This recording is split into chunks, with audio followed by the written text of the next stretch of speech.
I'm running an ISO play for you. Give me your very, very early. What is this? 12 hours, 15 hours in.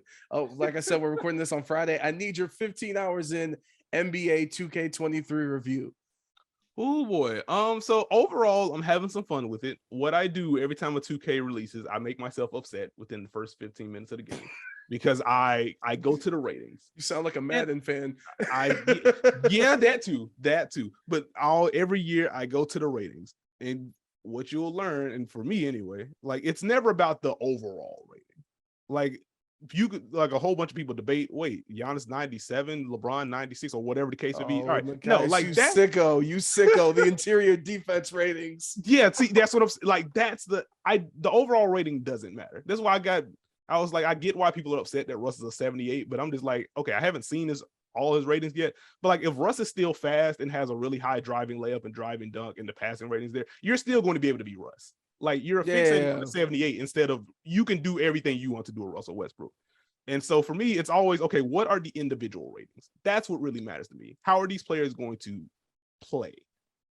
And so every year I check first 15 minutes because the servers are never on when the game officially releases. It's always, you gotta wait for the servers to jump back on the first 30 minutes. And so I was like, all right, let's look at the ratings. So I go to the W side and I see like Diana Taurasi has a higher perimeter defense rating than Gabby Williams. And I'm just like, okay. So we're just not even trying. That's what we're on. All right, bet. Go to the NBA side. The tweet is out there. It has like 2,000 likes now, which is obsessive to me, but fine. I'll take humble brag. No, take it. I'll take the engagement. You're a big deal. You're a big deal, Nekias. Come on now. I don't know about that. At any rate, and I'm just like, okay, why does Ja Morant and Herb Jones and Pascal Siakam and Donovan Mitchell and De'Aaron Fox and Dorian Finney, why do y'all have the same perimeter defense rating? Okay, Herb Jones and Donovan, that's wild.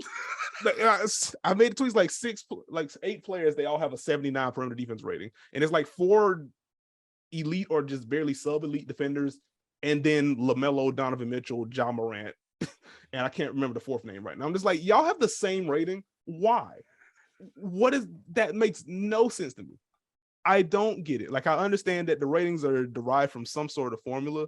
I get it. If that's your starting point, dope. What I don't like, use that as your starting point and then review is all I'm asking for.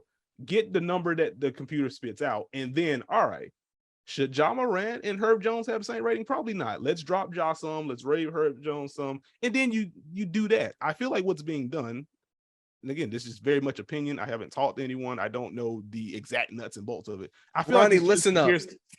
I feel like what happens is just you get the formula, spits out the rating, and then that's just it. And that, well, for 1 or 2 weeks, at least they do the updated rate. Like they're pretty on par with updating it quickly, right? Because I'm more of a Madden player. There's been a couple years since I've been grinding NBA heavy.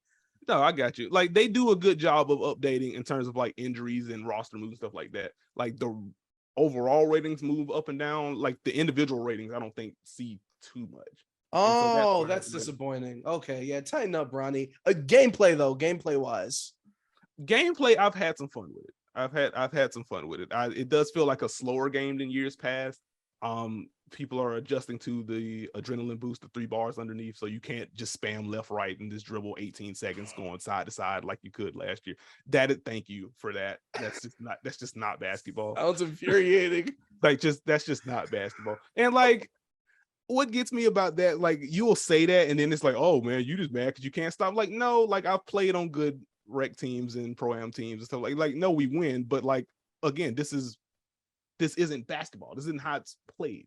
This isn't a fun experience. Not because we can't stop it.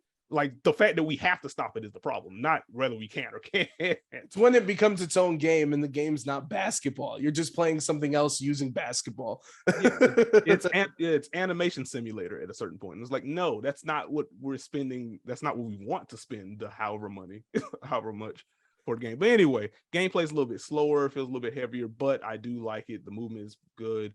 They've revamped a lot of the jumpers and the signature animations for players. So I appreciate the attention to detail there. I haven't again, we're very early into this, so I haven't gotten to explore like the My Era stuff yet. I'm just starting the My Career story. Like, I made my player and I played with some of my friends in the park. once things dropped and the servers got rolling, but I haven't gone through the My Career story yet, so I'm going through that. Like, it's interesting. Actually was about to play my first game. I was like, oh snap, wait, it's 150. I got to get ready for the Can't play yet. I appreciate you. No Thank problem. you. See, I knew I was interrupting the 2K. I said it. I knew I was interrupting the 2K.